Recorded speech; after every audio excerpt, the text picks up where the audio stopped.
The Ultimate Husband by Sky Kissing Wolf.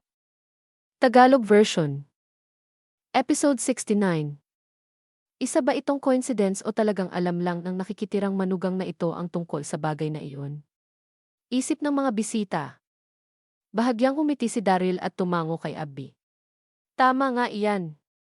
Kahit isa sa magagandang uri ng antique ang 8 diagram na salaming iyon, kinokontradict pa rin ito ang feng shui ng villa na ito. Ito ang dahilan kung bakit nahimatay si President Guy. Kahit nagaano pa kagaling si A. Sullivan sa larangan ng medisina, hindi pa rin niya magagawang gamutin ang nangyari kay President Guy.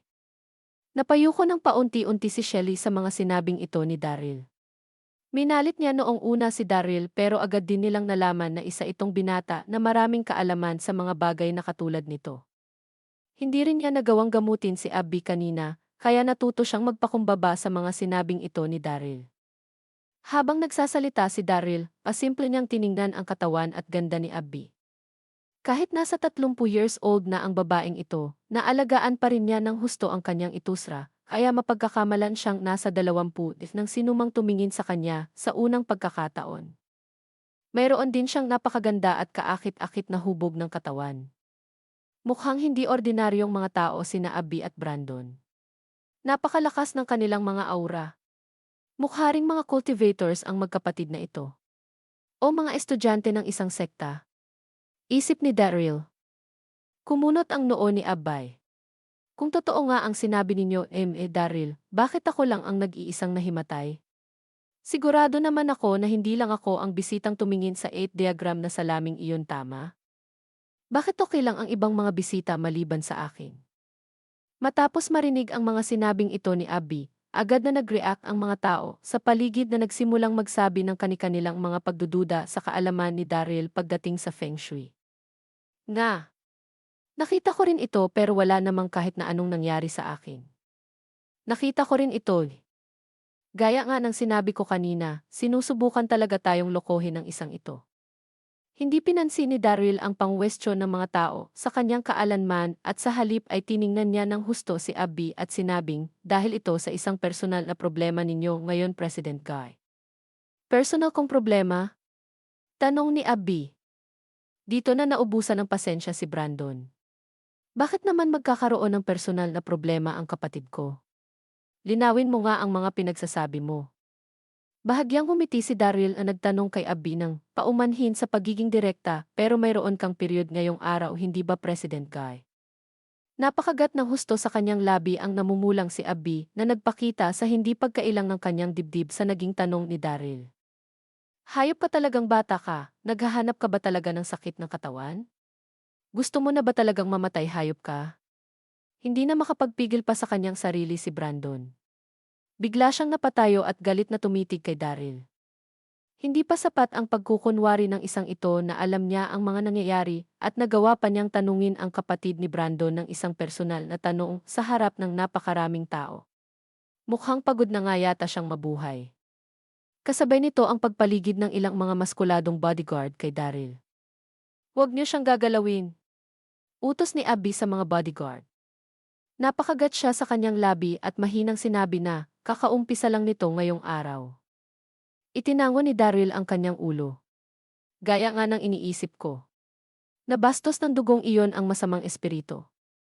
Mula sa point of view ng feng shui, nasira mo ang isang pamahiin pero hindi naman ito isang malaking issue, kaya okay na ang lahat ngayon.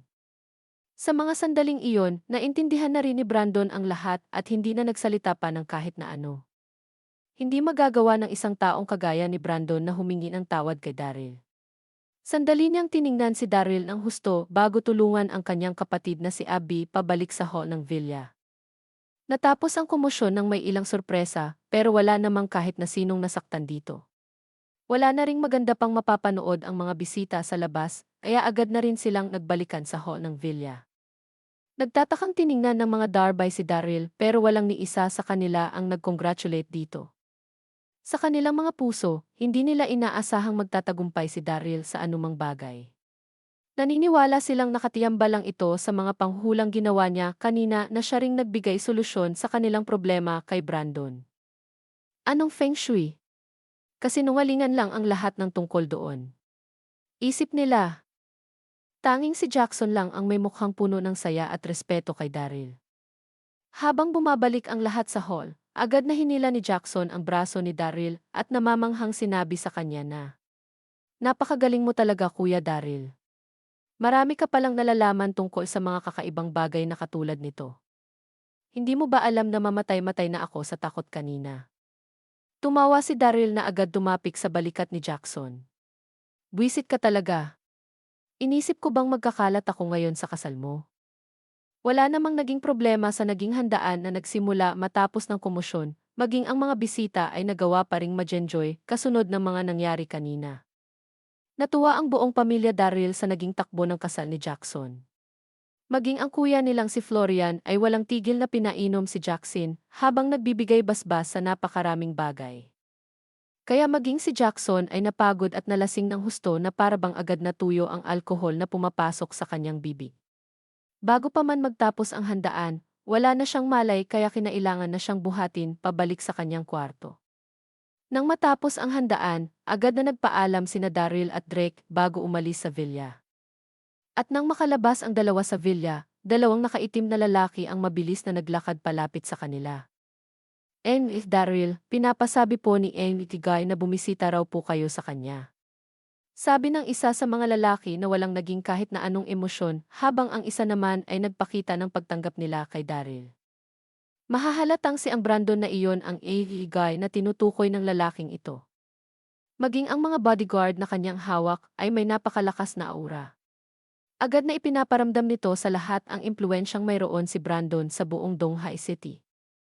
Episode 70. Pero wala ritong pakialam si Daryl. Bahagya lang siyang humiti at sinundan ang mga lalaki papasok sa isang sasakyan. Matapos ang ilang minut, nakarating na sila sa isang pribadong manor.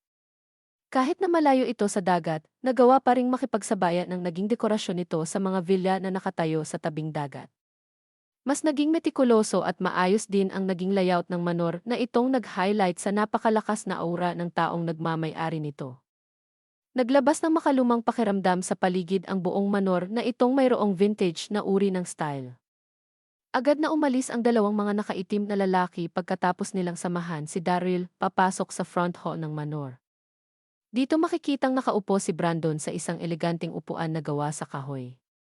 Nang makita niya ang pagdating ni Daryl, tumayo siya at itinuro ang isang box na naglalaman ng regalo sa kanyang tabi. "Isa itong regalo galing sa aking kapatid bilang pagpapasalamat sa iyong ginawa sa kanya. Kunin mo ito."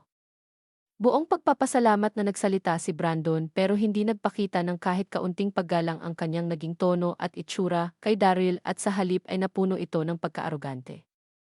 Sa kasalukuyang posisyon na mayroon si Brandon sa buong Donghai City, walang kwenta para sa kanya maging ang pamilya Darby at lalong-lalo na ang itinakwil nitong miyembro na si Daryl. Hindi naging kasing yaman ng mga Darby si Brandon pero takot pa rin ang mga ito sa kanya. Ito ay dahil habang abala sa pagnenegosyo ang mga Darby, si Brandon naman ay hindi lang abala sa kanyang mga negosyo, kundi maging sa mga transaksyon at pangyayari sa madilim na bahagi ng Donghai City. At isa ring nakikitirang manugang ng mga lindon si Daryl na mas lalong nakapagpababa sa naging tingin ni Brandon sa kanya. Hindi na pinansin ni Daryl ang ipinakita nitong attitude sa kanya. Itinango niya lang ang kanyang ulo at lumapit para kunin ang box. Napansin ni Daryl na ang regalong nakalagay sa ibabaw ng table ay isang thumb ring na mayroong nakaukit na stripe sa paligid nito na nagmukhang gawa sa jade, pero hindi talaga ito gawa sa materyales na iyon. Nagbigay ito ng isang misteryosong aura sa sinumang titingin sa singsing na ito. Makikita sa likuran ng thumb ring ang isang simbolo na inukit sa kahoy kung saan makikita ring nakaukit ng magara ang ilang mga salita na makikita ng sinumang titingin dito ng husto.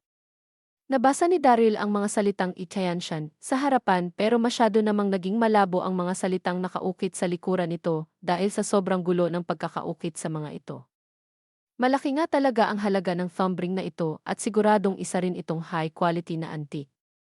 Daryl, tama? Noong makita ka namin sa kasal ni Jackson kanina, agad naming napansin ng aking kapatid na isa kang partial cultivator. Siguradong uminom ka ng isang espesyal na pill kaya mas naging malakas ang iyong katawan kung ikukumpara sa isang ordinaryong tao, sabi ni Brandon. Nagulat dito si Daryl. Paano nila nalalaman na uminom ako ng universal pill? Mukhang mga cultivators din ang dalawang ito na nagmula sa Tiantian School. Isip ni Daryl. Ngumiti at tumango rito si Daryl. Napakametikuloso talaga ng mga pag-iisip ninyo. Habang nagsasalita, binuksan ni Daryl ang kahon na naglalaman ng regalo ng magkapatid sa kanya. Dito na niya nakita ang laman nito na isang floral herb. Parang himalang may pulang bulaklak at berdeng mga dahon ang floral herb na ito. Punong-puno rin ito ng buhay na parabang nakatanim pa rin ito sa lupa. Natigilan si Daryl nang marinig ni Daryl ang mahinang pagsasalita ni Brandon, tinatawag itong spiritual herb. Sa sandaling gamitin mo ito, mabubuksan mo na rin ang meridian ng iyong katawan at magiging isang tunay na cultivator. Grabe, isip ni Daryl. Nang marinig niya ito, kumabog ng husto ang dibdib ni Daryl, kasabay nito ang pagpasok ng napakatinding pagkasabik sa kanyang katawan. Napakamapagbigay talaga ng magkapatid na guy. Nagawa nilang bigyan si Daryl ng isang spiritual herb nang ganon-ganon na lang. Pero hindi pa rin naging komportable si Daryl sa aroganteng attitude ni Brandon sa kanya. Maraming salamat po. Sa sandaling gamitin ko po itong spiritual herb, saang stage po nito ako dadalhin? Master. O Master General? Tanong ni Daryl. Tumawa rito si Brandon, makikita ang pagkainis sa mga mata nito habang tinitingnan si Daryl. Masyado ka pang inosente, Master General. Dapat mong malaman na hindi kasing dali nang iniisip mo ang pagpapalakas sa isang sekta na iyong pipiliin. 7 taon na akong nagpapalakas pero katutungtong-tungtong ko lang sa dulo ng 5th level Master. Kahit na ano ang gawin ko, hindi ko pa rin magawang tumungtong sa level ng Master General. Iniisip mo ba na sa sandaling gamitin mo ang spiritual herb na ito ay agad ka nang magiging isang Master General? Isang 5th level Master. Tahimik na natawa rito si Daryl. Inisip niya noong una na masyado nang malakas si Brandon, pero mukhang kapareho lang nito ang level noon ni Megan. Biglang pumasok ang isang bagay sa isipan ni Daryl at agad na kinuha ang isang piraso ng Goldie pill na kanyang dala. Mayroon po akong Godly pill dito. Makakatulong po ito sa inyo para malampansan ang bottleneck ng 5th level Master at maging isang Master General. Interesado po ba kayo rito? Sabi ni Daryl habang ipinapakita ang pill sa harapan ni Brandon. Godly pill. Halos matawa sa kanyang narinig si Brandon. Napakapangit naman ang naging pangalan nito. Magagawa kaya ng isang mahinang pill na kagaya nitong makatawid si Brandon sa Master General level? 3 hanggang 4 na taon na siyang na-stuck sa 5th level Master. Isip ni Daryl. Ang bawat stage ng na mayroon ang isang cultivator ay kumakatawan sa napakataas na agwat ng lakas. Marami sa mga na-stuck sa tuktok ng kasalukuyan nilang level ay hindi na nagagawa pang makatawid sa kasunod na level sa buo nilang mga buhay. Kaya naisip ni Brandon na wala na siyang pag-asa na maging isang Master General kahit nasubukan pa niyang magpalakas habang buhay. Nastuck din ang kapatid nitong si Abay sa 5th level Master, kaya naisip din niya na magiging mahirap para sa kanyang makatawid sa level ng Master General. Itago mo na lang ang pill na iyan para sa iyo. Singhal ni Brandon. Marunong talagang magkunwari ang nakikitirang manugang na ito. Nagawa pa niyang ibida ng walang takot ang isang walang kwentang pill na makakatulong daw sa kahit na sinong makatawid sa susunod na level. Isip ni Brandon. Episode 71. Well, kung hindi po kayo naniniwala sa kakayahan ng Godly pill na ito, paalam. Parang walang naging pakialam si Daryl na naghanda ng umalis. Teka! Tawag ni Brandon matapos gumawa si Daryl ng ilang hakbang paalis. Sigurado ka bang matutulungan ako ng pill na itong makatawid sa level ng Master General? Tanong ni Brandon. Ayaw nang dagdagan ni Daryl ang mga sinabi niya kanina. Kaya sumagot lang siya gamit ang dalawang simpleng mga salita kay Brandon, syempre naman.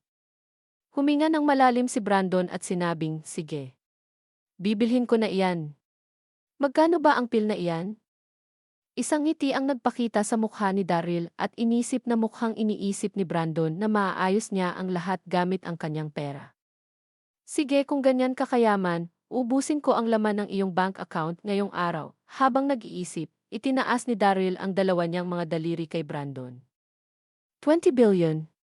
Bibilhin ko na ito, nasasabik na tanong ni Brandon na may nagliliwanag na mga mata habang nakangiting tumatango kay Daryl. Ha? 20 billion. Nakahanda siyang maglabas ng $20 billion nang walang kahirap-hirap para lang makabili ng isang godly pill. Napakayaman ng isang ito. Isip ni Daryl. Nagulat dito si Daryl. Hindi pa isang cultivator si Daryl kaya hindi niya naiintindihan ang hirap sa paglampas sa bottleneck na pinagdadaanan ng mga cultivator para makatawid sa susunod na level na siya ring dinaranas ngayon ni Brandon at ng kanyang ate na si Abay. Habang natitigilan, biglang pinuno ng isang hindi pangkaraniwang pagkasabik ang buo niyang katawan. Hindi niya inakala na aabot sa ganitong halaga ang godly pill na kanyang ginawa. Bakit ko pa nga ba kailangang magkanda ko ba sa katatrabaho sa hinaharap? Ang kailangan ko na lang gawin ay gumawa ng mas maraming mga pill. Isip ni Daryl. Dito na kumalma si Brandon sa pagkasabik na kanyang naramdaman. Pero didiretsahin na kita, sa sandaling hindi gumana ang godly pill na ito, ipapakita ko sa iyo ang nangyayari sa mga taong nagsisinungaling sa akin.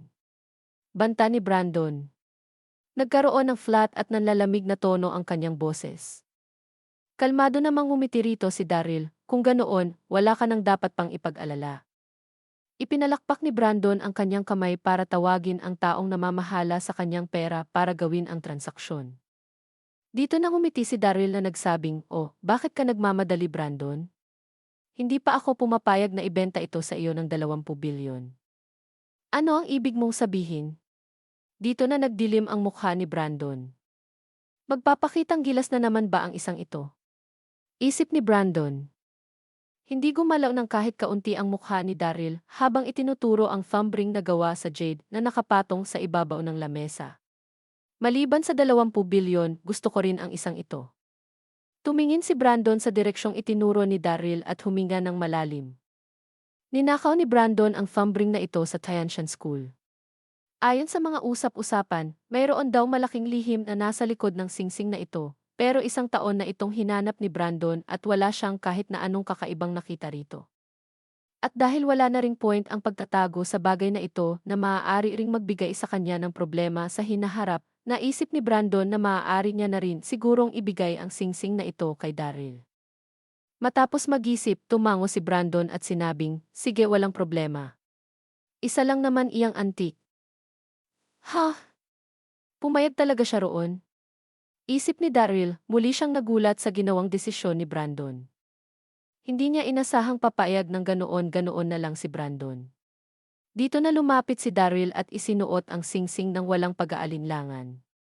Sumakto lang ang sukat ng singsing na ito sa kanya, hindi ito naging malaki o maliit para sa kanya. Natuwa rito si Daryl pero ang hindi niya nakita ay ang bahagyang ngiti na nagpakita sa mukha ni Brandon nang isuot niya ang singsing. Ninakaw ni Brandon ang singsing na iyon pero hindi na ngayon, si Daryl na ang nagnakaw nito. Mabilis na nag-transfer si Brandon ng $20 billion kay Daryl. Ang isang godly pill na kanyang ginawa ay kanyang nabenta sa halagang 20 bilyon kasama ng isang antik, napakalaki ng kinita niya rito. Dahil dito, masayang umalis si Daryl sa manor na pagmamayari ni Brandon. Samantala, sa mansyon ng mga Darbay. Episode 72. Matapos ang mahabang araw, nakaalis na ang halos lahat ng mga bisita sa mansyon ng mga Darbay. Umalis na rin ang ilan sa mga senior ng pamilya Darbay na nagiwan na lamang sa mga nakababatang miyembro ng Darbay na kasalukuyan pang nagiinuman sa living hall ng mansyon na nagpupumilit sa groom na ibalik ang bride sa kanilang kwarto. Ang groom namang si Jackson ay naparami sa pag-inom kaninang hapon kaya kasalukuyan pa itong natutulog sa kanyang kwarto, habang ang kanyang bride naman na si Rebecca Song ay abala sa pag-entertain ng kanilang mga bisita habang tulog ang kanyang asawa. Naroon din siyempre ang pinakamatanda nilang kapatid na si Florian at ang asawa nitong si Yumi. "Sige na, lumalalim na ang gabi. Oras na para umuwi," sabi ni Yumi habang nakatingin sa kanyang orasan. Pero mukhang ayaw pang umuwi ng asawa niyang si Florian na kumaway sa kanya habang sinasabing, "Tia, espesyal ang araw na ito sa ating lahat. Kaya bakit hindi ka na maunang umuwi sa atin? Dito lang muna ako para mag-enjoy hanggang mamaya. Masyado ka ng lasing. Ano pa bang dapat niyong pag-usapan?" Hindi na natuwa rito si Yumi pero ayaw niyang ipahiya si Florian sa harap ng kanyang pamilya, kaya wala na siyang nagawa kundi umalis. Nang umalis si Yumi, tumama ang paningin ni Florian sa bride na si Rebecca. Umupo at naginom ang mga nakababatang miyembro ng pamilya Darby habang binibigyan at sinasalinan sila ni Rebecca na parang isang mabuting asawa. Masyadong maganda at sexy ang babaeng pinakasalan ng aking kapatid. Isip ni Florian. Binalot na ng alkohol ang kanyang isipan kaya habang mas patagal ng patagal ang kanyang pagtingin kay Rebecca, ay mas paganda ng paganda ang itsura nito para sa kanya. Gulp! Wala nang nagawa si Florian kundi maglaway kay Rebecca. Nang malasing na ng husto silang lahat, tumayo na ang nakangiting si Florian at sinabing, "Sige na, mukhang ni-enjoy talaga tayong lahat ngayong gabi." Tulog pa rin si Jackson at kailangan pang maglinis ni Rebecca, kaya oras na siguro para umuwi, hindi ba? Tumango rito ang lahat dahil siya ang nakatakdang magmana sa mga negosyong hawak ng kanilang pamilya. Mukhang napagod ka ngayong araw, Rebecca. Nilapitan ni Florian si Rebecca nang makaalis na ang huling bisita sa kasalan. Nakangiti namang sinabi ni Rebecca na okay lang ako. Ikinagagalak ko ang pagpunta ninyo ngayong araw. Naparami lang talaga ang ininom ni Jackson, kaya hindi na niya kayo na-entertain masyado kanina. Kaya ako na lang ang pumalit sa kanya. Maswerte siyang makapangasawa ng isang katulad mo. Napakaswerte talaga ng batang iyon. Nakangiting sinabi ni Florian habang naglalakad palapit para magsalin ng tsaa sa isang tasa. Habang nagsasalin, naglabas siya ng isang bote ng powder mula sa kanyang bulsa na kanyang ibinudbod sa isinalin niyang tsaa. At pagkatapsero ay lumingon siya kay Rebecca para ibigay ang hawak niyang tsaa rito. Marami-rami rin ang nainom mo ngayong araw, Rebecca. Ito, magsaa ka muna para gumaan naman kahit papaano ang pakiramdam mo. Kailangan mo pang asikasuhin si Jackson mamaya pagkatapos mong maglinis dito. Salamat, kuya. Hindi na ito inisip pa ni Rebecca na humigop sa ibinigay na tsaa sa kanya. Sige, kung ganoon, mauuna na ako. Kailangan ko na ring magpahinga. Ngiti ni Florian. Pagkatapos siyang ihatid ni Rebecca palabas ng living hall, bumalik na ito sa paglilinis. Matapos ang ilang minute, nakaramdam si Rebecca ng pagkahilo at nawalan ng malay nang magawa niyang sumandal sa kanilang sofa. Sa mga sandaling ito, isang anino ang nag-flash mula sa labas ng living hall. Nakangiting naglakad si Florian pabalik sa hall habang sinasabing napakabango mo pala. Naglakad siya papunta sa sofa, binuhat si Rebecca at hinalikan ito. Wala nang malay si Rebecca kaya magagawa na ni Florian ang anumang gustuhin niya rito. Pagkatapos ng 10 minuto, isang kulay pulang coupe ang huminto sa main entrance ng villa. Bumaba mula rito si Yumi na hindi nagpapakita ng kahit anong emosyon sa kanyang mukha. Nang pumasok siya sa hall ng villa, agad na narinig ni Yumi ang nakakahiya at malalakas na tunog na hindi niya gugustuhing mapakinggan. Kaya agad itong sumugod para buksan ang pinto ng walang pag-aalinlangan. Nang buksan niya ang pinto, nakita niya si Florian na nasa gitna ng kanyang pagsasamantala kay Rebecca. Halos atakihin ito sa kanyang puso sa kanyang nakita. Makikitang nakahiga sa kanyang tabi ang walang malay na si Rebecca na nagawa ng gahasain ni Florian. Nang maproses ng utak ni Yumi ang kanyang nakita, agad itong nagliyab sa sobrang galit. Naglakad siya palapit at sinampal ng malakas si Florian. Paano mo nagawa ito sa akin, Florian Darby? Sinasabi ko na nga bang mayroon kang binabalak noong sabihin mo sa aking magpapaiwan ka rito kanina. Walang tigil na nanermon si Yumi habang nakaturo kay Florian. Hipag mo siya, Florian. Paano mo nagawa ang bagay na ito sa kanya? Manyak kang hayop ka. Paano mo ito nagawa sa akin? Nang makita ang galit ng kanyang asawa, agad na nagising sa katotohanan si Florian. Lumuhod siya sa sahig at pinagsasampal ng walang tigil ang kanyang sarili. Darling, darling. Nagkamali ako. Napakababoy ko. Isa akong baboy na manyak. Patawad. Patawarin mo sana ako. Palaging natatakot si Florian sa kanyang asawa, lalo na ngayong nahuli siya nito sa akto ng kanyang kahalayan. Kaya natural lang na matakot siya rito ng husto. Nanginig naman si Yumi sa sobrang galit. Hindi niya kailanman matatanggap na gagawa ang kanyang asawa ng ganitong klase ng kahihiyan. Sa sandaling malaman ito ng lahat, paano na niya magagawa pang manahin ang mga negosyo ng kanilang pamilya? Mayroon niyang kasabihan na hindi dapat lokohin ng kahit na sino ang asawa ng kanyang kapatid. Isip ni Yumi. Habang nakakagat sa kanyang labi, nagingit-ngit na sinabi ni Yumi na, tumayo ka na dyan at magbihis. Siguradong gagawin ni Florian ang lahat ng kanyang sasabihin dahil sa tindi ng takot nito sa kanya. Habang nagbibihis, maingat nitong sinabi na, ano na ang susunod nating gagawin, darling? Ano na ang susunod? Titig ni Yumi kay Florian. Nakita niya na virgin pa si Rebecca at ngayong pinagsamantalahan na ito ni Florian, imposible na para ritong hindi malaman ang ginawang kahalayan ni Florian sa kanya. Ipinadyak ni Yumi ang kanyang paa at sinabing kiaayusin natin ito pag-uwi natin, Florian. Kaya kunin mo na ang 8 diagram na salamin kanina at ilagay ito sa tabi niya. Ang 8 diagram na salamin kanina? Para saan? Nako-confuse na sinabi ni Florian. Ano pang itinatayo-tayo mo riyan? Bilisan mo nang kunin ito. Ito lang ang nag-iisang bagay na makapaglalabas sa iyo sa problemang ito.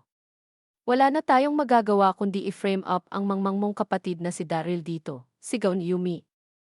Episode 73. Agad na naintindihan ni Florian ang gustong mangyari ng kanyang asawa. Agad niyang dinala ang 8 diagram na salamin para itabi ito kay Rebecca. Napakagaling mo talaga, darling. Pinuri ni Florian si Yumi habang ibinababa ang salamin. Hindi na nagawa pang sagutin ni Yumi ang kanyang asawa. Nilagay niya ang salamin sa tabi ng kama at pumunta sa bintana para buksan ito. Ipapakita nito na tumakas sa bintana ang taong gumawa nito kay Rebecca. Malinaw na piniframe up nilang dalawa si Daryl. Kaninang umaga, nagpakitang gilas si Daryl gamit ang kanyang kaalaman sa teorya ng Feng Shui na nagawa ring magsabi na nahimatay si Abby nang dahil sa salaming ito. Kahit na hindi nito nakumbinsi si Yumi, alam niya na maraming naniwala rito kasama ang biniktima ng kanyang asawang si Rebecca. Dahil marami nang nalalaman tungkol sa metaphysics ng Feng Shui si Daryl, maaaring marami na rin itong nalalamang paraan para mawalan ng malay si Rebecca sa pamamagitan ng salaming ito. Kaya sa sandaling magising si Rebecca kinabukasan at malaman na siya ay pinagsamantalahan, agad niyang makikita ang salaming ito na magbibigay sa kanya ng ideya na si Daryl ang gumawa nito sa kanya. Matapos i-set up ang lahat, nakita niyang nakatitig pa rin ang asawa niyang si Florian kay Rebecca. Nabitin ka pa ba sa mga nakita mo? Sige na, sabi ni Yumi. At pagkatapos ay agad na siyang umalis sa kwarto. Agad naman siyang hinabol ni Florian habang walang tigil na humihingal. Hindi ito gagana. Paano kung magpunta si Rebecca sa hospital at malaman ang buong katotohanan? Iniisip mo ba na kasing kapal na ng mukha mo ang lahat? Nawala silang reputasyon na dapat pangalagaan? Sabi ni Yumi. Agad nakuha ni Florian ang punto ni Yumi. Kaya mukhang nakahinga na siya rito ng maluwag at umalis nang hindi nagtatanong ng kahit na ano sa kanyang asawa. Samantala, si Daryl naman ay nakaramdam ng hindi maganda sa naging kasalan kanina. Hindi niya maiwasang maisip ang kanyang asawa na si Lily buong gabi. Kaya imbes na bumalik sa opisina, umuwi siya sa bahay ng mga Lindon. Sa loob ng 3 taon niyang pagtira sa tahanan ng mga Lindon, alam niyang mababa ang naging tingin ng mga ito sa kanya maging ng kanyang asawa na si Lily. Pero alam din niya na mayroon pa ring nararamdamang pagmamahal ang kanyang asawa para sa kanya. Nang makarating siya sa tahanan nila Lily, napansin niyang wala sa bahay ang kanyang mga biyenan, habang si Lily naman ay naka-Indian seat sa ibabaw ng sofa na nagpakita sa magandang hubog ng kanyang katawan. Pero mukhang nagpapanik ang kanyang mukha nang makita siya ni Daryl. Nang makita niyang umuwi si Daryl, agad na nagpakita ang tuwa sa kanyang mukha na agad din namang nawala. Umuwi ka? Mabuti kung ganoon. Hiniram ng kaibigan ko ang kotse ko. Samahan mo ako. Sabi ng nababahalang si Lily. Hindi na nagtanong pa rito si Daryl at agad na umalis sa kanilang bahay, kasama ng kanyang asawa. Noong papunta na sila nalaman ni Daryl na nasa isang reunion dinner si Samantha kasama ng mga dati nitong kaibigan. At dahil kasama ng mga kaibigan nito ang kanilang mga anak, tinawagan ni Samantha si Lily para sumali sa reunion. Ano naman ang gagawin ko roon? Tanong ni Daryl matapos malaman kung saan sila pupunta. Umirap sa kanya si Lily at sinabing kung ayaw mo, ihatid mo na lang ako roon at pwede ka nang umalis. Hindi na kita pipilitin pang magstay doon. Matapos makita kung gaano ito ka-spoiled, umiti na lang si Daryl at nanahimik. Hindi nagtagal, nakarating na rin sila sa hotel. Nang makapasok sila sa pribadong dining area ng hotel, nakita nila si Samantha na masayang nakikipag-usap sa mga dati nitong kaklase. Kahit na napanatili ng mga kaibigang ito ni Samantha ang mga bata nilang itsura, mas naging matanda pa rin ang itsura nito kung ikukumpara kay Samantha. Makikita ring sinasamahan ang mga ito ng kani-kanilang mga anak. Nang makita ni Samantha si Lily, agad na nagpakita ang isang ngiti sa kanyang mukha, pero agad din itong nawala nang makita niya si Daryl. Pinapunta niya rito si Lily para magkaroon ng magandang impresyon sa kanyang mga kaibigan, pero bakit nito isinama ang walang kwentang iyon? Hindi rito natuwa si Samantha pero hindi niya magawang paalisin si Daryl sa harap ng lahat.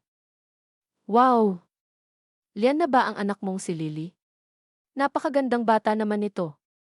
Narinig kong nagawa raw makipag-deal ng anak mo sa Platinum Corporation nitong nakaraan at nagawa rin niyang ayusan ang popular model na si Giselle Line.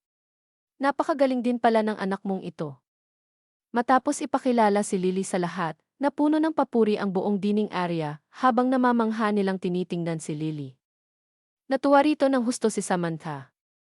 Talagang naging maganda ang impresyon na ibinigay sa kanya ng napakaganda niyang anak. Habang nakaupo naman sa tabi nito si Daryl na hindi nagpapakita ng anumang emosyon. Sinimulan ng ipakilala ng mga kaibigan ni Samantha ang kani-kanilang mga anak at manugang. Ang iba sa mga ito ay mga executive na habang ang ilan naman ay nagmamayari na ng sarili nilang mga kumpanya, maging ang pinakamababa sa mga ito ay mga doktor. Habang nag-uusap, isang mukhang mayamang babae ang tumuro kay Daryl at nagtanong habang natutuwang nakangiti sa kanya, at ito naman ay si.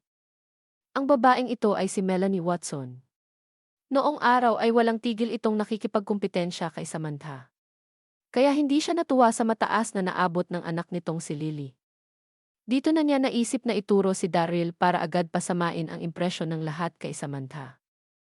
Gaya ng inaasahan, nang tanungin niya ang tungkol kay Daryl, agad na tumingin ang lahat dito. Episode 74. Nanigas ang ngiti sa mukha ni Samantha habang nagiging awkward at bagsak ang maganda niyang mood. Pero nanatiling kalmado at confident si Lily. Tumayo siya at ipinakilala si Daryl, ito nga pala si Daryl. Kasal na kaming dalawa. Oh, siya pala ang manugang mo Samantha, I see. Mukhang isa naman siyang disenteng lalaki. Saan ba siya nagtatrabaho? Tanong ni Melanie. Sa isang kumpanya, kalmadong isinagot ni Daryl. Alam niya kung ano ang gustong mangyari ni Melanie, pero wala pa rin siyang pakialam dito. Anong company? Ano rin ang posisyon mo roon? Nakangiting tanong ni Melanie na parabang nagka-care siya rito. Walang pag-aalinlangan namang sumagot si Daryl ng, isa lang akong pangkaraniwang office boy. Ah, isa ka lang palang office boy. Isip ni Melanie. Matapos niyang sabihin ito, makikita ang kaunting inis na nagpakita sa mga mukha ng tao sa kanyang paligid. At agad na natuwa rito si Melanie na nanonood sa pagbabago ng kanilang mga reaksyon. Okay na ang pagiging isang office boy.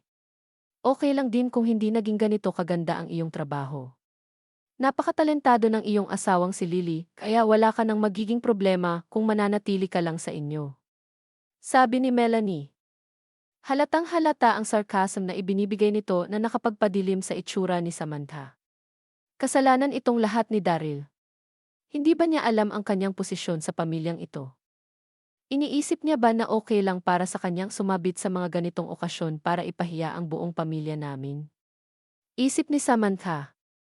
Maging si Lily ay nagpakita ng kakaibang ngiti sa kanyang mukha habang nagsisisi sa pagsama niya kay Daryl sa lugar na ito. Dito na biglang tumayo si Melanie kasama ng kanyang baso at nakangiting sinabi na, dahil nagtitipon-tipon na rin tayo rito ngayong araw, mayroon sana akong gustong ipaalam sa inyo. Ikakasal na ang aking anak at ito naman ang aking magiging manugang. Isang binata ang tumayo sa tabi ni Daryl at buong respetong sinabi na, hello sa inyong lahat. Ako nga po pala si Jimmy, at ako rin po ang kasalukuyang chairman ng Mile End Corporation. Wow! Dito na biglang napuno ng pagkamangha ang buong dining area. Mile End Corporation. Ito ba ang kumpanyang kilala sa foreign trading? Isa itong napakalaking corporation. Exactly. Naririnig kong malapit na rin daw itong isa publiko. Isa itong napakalaking corporation na humahawak ng napakarami nitong branches sa iba't ibang mga city sa ating bansa. Kaya napaka-impressive para sa amin na maging chairman ka ng isang corporation sa napakabata mong edad. Gaya nga ng nabanggit ni Melanie kanina, kababalik-balik mo lang dito galing sa abroad matapos mong gumraduate roon, hindi ba? O Melanie, napakaswerte mo talaga para magkaroon ng ganito kagaling na manugang. Napuno ng papuri at pagkamangha ang buong dining area habang namamanghang nakatingin ang lahat kay Jimmy. Natuwa rito ng husto si Melanie na nagmalaki sa kanyang manugang. Kasabay nito ang pagtingin niya kay Samantha habang nag-iisip ng ano naman kung mataas ang narating ng iyong anak. Kahit na hindi napantayan ng anak ko ang anak mo, nakahanap naman ito ng mabuting asawa. Nang mapuno ng papuri ang buong dining area, ikinaway ni Jimmy ang kanyang mga kamay at nagpapakumbabang sinabi na, sa totoo lang, hindi pa rin madali ang pagiging isang chairman. Mayroon nga tayong kasabihan na with great power comes with great responsibilities. At sa dami ng libo-libong staff na nagtatrabaho sa aming kumpanya, hindi na ako nagkaroon ng libreng oras. Pero mabuti na lang at umaabot ng ilang daang libo kada buwan ang natatanggap kong sweldo. Huminto siya sandali at nakangiting lumingon kay Melanie, sa susunod na linggo na po pala ang kasal, tita. Nagpareserba na ako ng isang Mercedes-Benz class para gamiting bridal car. Isang Mercedes-Benz class. Isip ng mga tao sa loob ng dining area. Muling umingay ang lahat sa loob ng dining area. Saan kaya ako makakakita ng ganito kaperpektong manugang, isip ng lahat. Tumango naman si Melanie na nagpapakita ng pinakamataas na ngiti sa lahat. Good, good. Kasal mo naman iyan kaya ikaw na ang bahala. Sa totoo lang, transportation lang ang tingin ko sa mga sasakyan. Hindi nila kailangang maging magara. Pero didirektahin ko na rin kayo na habang pamahal ng pamahal ang isang sasakyan ay mas pakomportable ng pakomportable ang mga ito. Tango ni Jimmy habang natutuwang dinadagdagan ang kanyang mga sinabi. Matapos nito, tumingin si Jimmy kay Daryl at nagtanong ng, "Zero o nga pala Daryl? Ano nga pala ang sasakyan mo?" Bago ang reunion, sinabihan na ni Melanie si Jimmy na bigyan siya nito ng napakagandang impresyon at atakihin ang imahe ni Samantha sa harapan ng lahat. Kaya para matuwa si Melanie, hindi pinalampas ni Jimmy ang anumang pagkakataon para maliitin si Daryl. Dahil isa lang namang nakikitirang manugang ng mga lindon si Daryl, ang dapat lang gawin ni Jimmy ay ipakita kung gaano ito kawalang kwenta. Pero nanahimik lang dito si Daryl at nakangiting tumango kay Jimmy. Hindi ito syempre pinalampas ni Jimmy. Kaya buong puso itong umiti ng dahan-dahan at muling nagtanong ng ano kaya ang sasakyang minamaneho mo, Daryl? Sa mga sandaling ito, agad na nagsitingin ang lahat kay Daryl. Kitang-kita ang inis sa likod ng mga ngiting ipinapakita nito kay Daryl. Dito na agad nagdilim ang itsura ni Samantha. Tuluyan na akong ipinahiya ng walang kwentang ito na nakasakay lang sa walang kwenta niyang electric bike. Kaya paano niya sasagutin ang tanong na iyon, isip niya. Episode 75. Ano ang sasakyan ko? Alaynan. Naniniwala talaga ako na ang silbi lang talaga ng sasakyan ay para makarating ako sa malalayong lugar, kaya naisipan kong bumili ng isang pangkaraniwang sasakyan, isang Audi E8. Sagot ni Daryl na nasa ilalim ng matinding pressure na nagmula sa tingin ng lahat. Hindi siya nagkakamali rito. Ang isang Audi E8 ay isa lang entry-level na sport car kung ikukumpara sa nagagandahang mga sports car sa buong mundo. Pero hindi pa rin ito matatawag na isang pangkaraniwang sasakyan. Wow! Muling nabalot ng ingay ang buong dining area. Hindi makapaniwalang tiningnan ng lahat si Daryl na para bang hindi nila narinig ng malinaw ang sinabi nito. Nabulunan din sa iniinom nilang tsaa ang mag-inang sina Samantha at Lily. Paano niya nagawang sabihin ang bagay na ito? Ipinahiram lang sa kanya ng kanyang boss ang sasakyang ito, kaya paano niya nagawang sabihin na kanya ito? Napakakapal talaga ng mukha ng isang ito. Isip ng mag-ina. Natigilan dito si Jimmy. Isang Audi Q8. Nasa $2 million ang asking price nito. Nagkukunwari lang kaya siya. O Samantha, napakabuti mo talagang biyenan para bilhan ang iyong manugang ng isang mamahaling sasakyan, ngiti ni Melanie na nakabalik na mula sa kanyang pagkagulat habang nanglalait kina Daryl at Samantha. Siyempre, hindi siya naniniwalang makakabili si Daryl ng isang Audi E8. Kaya siguradong isa itong regalo mula kay Samantha para pagandahin ang kanyang imahe sa harap ng lahat. Sabagay, isa lang namang walang kwentang basura si Daryl. Walang ipinakitang emosyon ang hindi sumasagot na si Samantha. Pero si Daryl naman ang kalmadong sumagot para sa kanya, hindi ito bigay ng aking biyenan. Ibinigay ito sa akin ng aking boss. Hahaha. Nagpapatawa yata ang isang ito. Sinubukan ng lahat ang kanilang makakaya para mapigilan ang kanilang pagtawa. Pero hindi na ito napigilan ng ilan sa mga babaeng sumabog na sa katatawa. Napakagaling talaga magbiro ni Daryl. Hindi naman pala sa kanya ang sasakyang ito. Haha. Isa ba siyang komedyante? Nakakatawa. Isip ng lahat. Dito na nagdilim ng tuluyan ang mukha ni Samantha na umabot sa punto na gusto na lang nitong magpakain sa lupa. Pero hindi pa tapos si Daryl sa pagsasalita. Sa totoo lang, sa akin na ang sasakyang ito ngayon. Ibinigay ito sa akin ng aking boss matapos niyang ma-impress sa naging performance ko sa kanyang kumpanya. Ano? Bakit naman magagawang bigyan ng isang boss ang kanyang empleyado ng isang ODE-8? Nagulat at nagtaka ang lahat sa sinabing ito ni Daryl. Maaari ko bang malaman kung saan ka nagtatrabaho para magkaroon ng ganito kagandang mga benepisyo? Tanong ni Jimmy. Tumingin lang sa kanya si Daryl na may walang pakialam na mukha. Isa lang itong maliit na kumpanya. Hindi rito nakumbinsi si Jimmy, pero ayaw na niyang ituloy pa ang topic na ito dahil sa sobra-sobrang pagsisinungaling na ginagawa ni Daryl. Ngumiti ng bahagya si Jimmy at naglabas ng isang mamahaling box na kanyang ibinigay kay Melanie. Pasensya ka na tita dahil palagi akong busy kaya hindi na kita nabibisita ng madalas. Maraming salamat sa pagtitiwala mo sa akin para sa iyong anak. Sana tanggapin at magustuhan po ninyo ang maliit na bagay na ito mula sa akin. Oh, huwag kang mag-alala. Isa tayong pamilya. Bakit mo kailangang maging ganito kabait? Nakangiting sinabi ni Melanie na parang naging isang namumukadkad na bulaklak habang tinatanggap ang regalo. Ano ang laman yan, Melanie? Zero o nga, ipakita mo na sa amin. Nagtatakang nagtanong ang ilan sa mga tao na punong-puno ng paghanga sa kanilang mga tingin.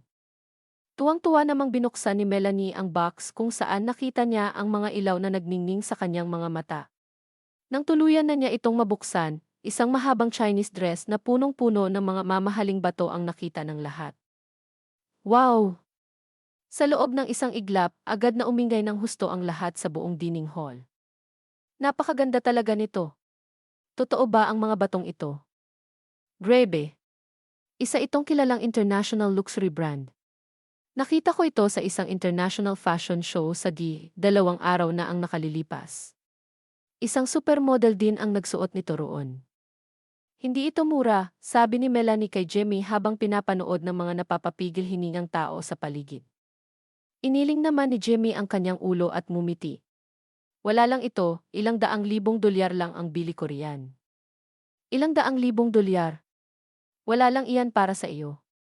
Tuluyan nang nablangko ang lahat ng mga babaeng nasa loob ng dining hall. Isa itong international luxury brand na isinuot din ng isang supermodel. Kung magkakaroon lang sila ng isa nito. Walang nagawa maging si Lily kundi mamangha sa kanyang nakita habang nagdidilim pa lalo ang mukha ni Samantha.